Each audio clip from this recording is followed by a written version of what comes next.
Good morning to you all. Yeah, found another phone. This one's dated 4th month 62. So it goes back a few years. And in my case, it goes back 10 years. Because when I was having a little recheck on Google,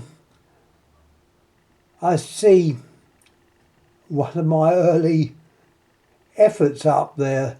So yeah, I first spoke about this 10 years ago. It seemed it was even on the day that I bought the phone from an exhibition in the Midlands, which exhibition I missed this year by a few days.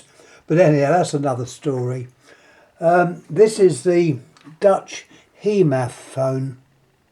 As I say, further information on this, my little video is still up on Google.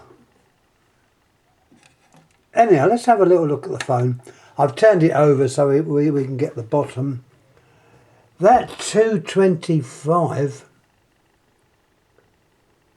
if you can see it, I don't know if it shows up very well. The sun's very bright, but that label, it says 225, so that looks like that was probably the price in euros. I know I paid a pretty penny for it, but it was well worth it. Let's turn this back up so we can see what we're doing. This one has in fact got a nice length of wires connecting it up, so it's not too much of a job to look at things clearly. One thing we do notice is the dial. As I say, this type of dial is not favoured by everyone.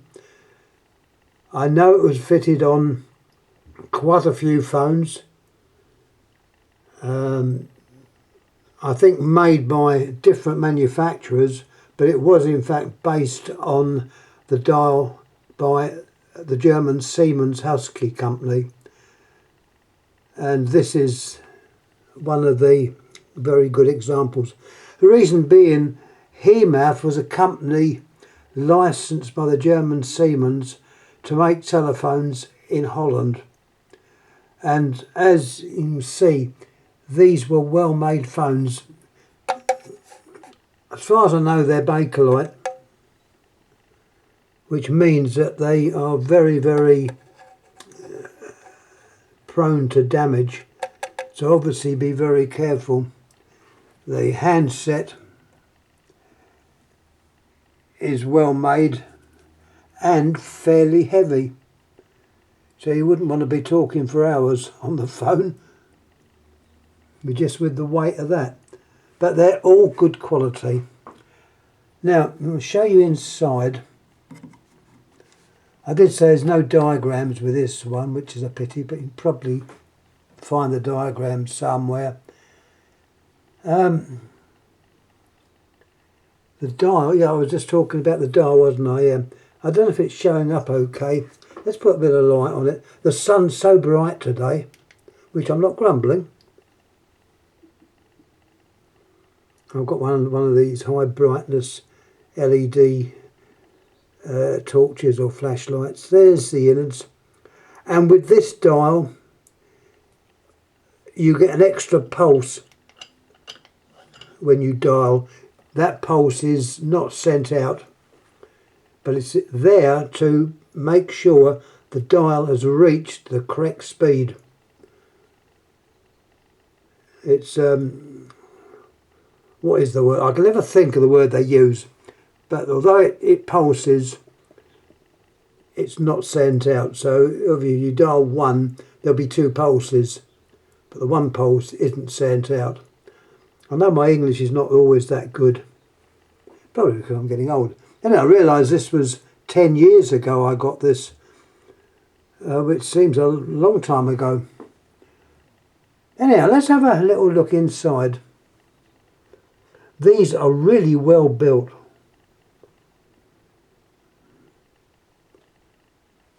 They really are. The size of the components are quite large as well. There's your side tone transformer. You've got the little Hee Maff trademark, which you'll also see when I turn it back on the... I'll do it now. The beauty of this, it has a long wire, so it can be nicely done on the... Where are we?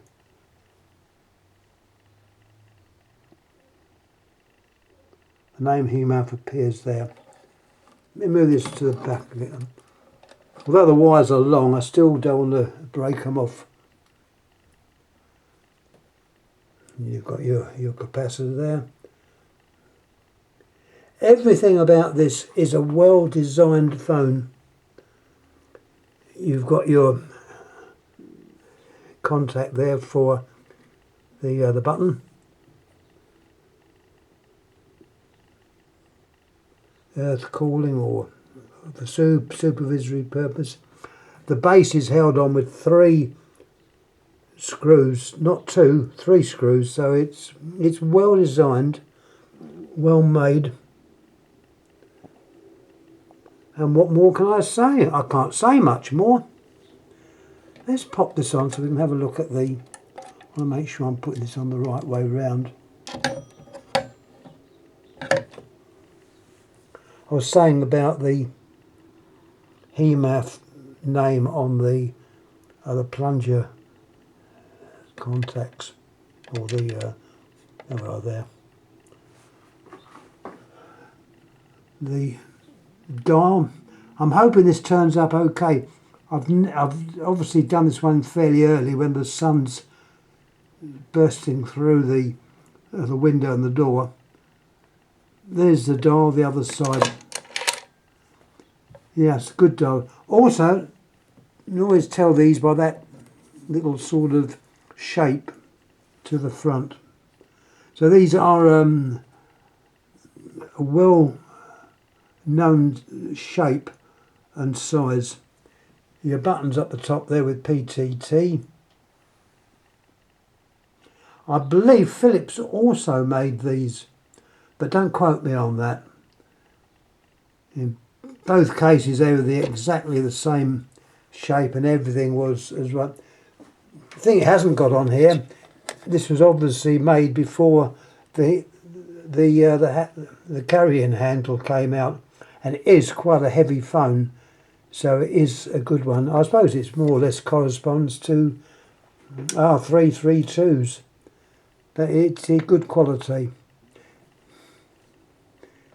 Anyway, I think that's all I've have to say about this. This is really a refresher of my last video on this. Okay, I don't remember which phones I put up previously, so if some have been put up before, please excuse it. They appear on Google and that, so there we go.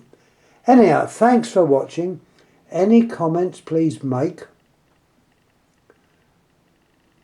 And also, by the way, I stuck the